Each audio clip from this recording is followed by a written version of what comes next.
భారత మాజీ ప్రధాని పివి నరసింహారావు జయంతి సందర్భంగా ఆయన చిత్రపటానికి మాజీ మంత్రి హరీష్ రావు ఎమ్మెల్సీ వాణిదేవి నివాళులర్పించారు. కార్యక్రమంలో వారితో పాటు పలువురు బీఆర్ఎస్ నేతలు పాల్గొన్నారు.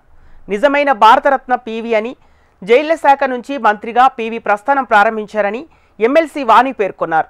అనంతరం పార్టీ ఆఫీసులో పివి జయంతి వేడుకలు జరుపుకోవటం సంతోషంగా ఉందని ఆమె తెలిపారు. తెలంగాణ ముద్దుబిడ్డ భారతరత్న మాజీ ప్రధాని శ్రీ పివి నరసింహారావు గారి 104వ జయంతి ఉత్సవాలను మనం బీఆర్ఎస్ పార్టీ ఆఫీసులో జరుపుకుంటున్న సందర్భంగా అందరికీ శుభాకాంక్షలు. భారతరత్న తెలంగాణ నుంచి వచ్చిన మొట్టమొదటి భారతరత్న పివి గారు ఒక చిన్న కార్యకర్తగా తన జీవితాన్ని ప్రారంభించి దేశ ప్రధానిగా, ఇంత పెద్ద ప్రజాస్వామ్య దేశానికి ఒక ప్రధానిగా ఎదగలిగినారంటే చిత్తశుద్ధి, కార్యదీక్ష, తన వివేకం, మేధా సంపత్తి మాత్రమే కారణం.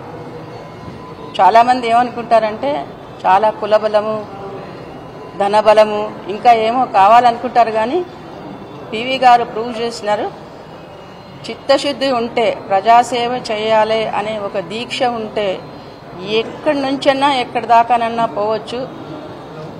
ఒక ప్రధాని పదవి అంటే అలంకరించడం అనేది అంటే చిన్న విషయం కాదు. ఇంత పెద్ద ప్రజాస్వామ్య దేశానికి తను ప్రధాని కాగలిగినారు.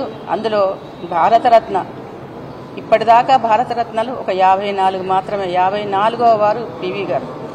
సో ఆ స్థాయికి ఎదగగలగారంటే మనం చిత్తశుద్ధితోని ప్రజాసేవ చేసినప్పుడే ఎక్కడి దాకానైనా మనం ఎదగగలం అనేది ప్రూవ్ చేసినారు. అందరికీ మార్గదర్శకం పివి గారు.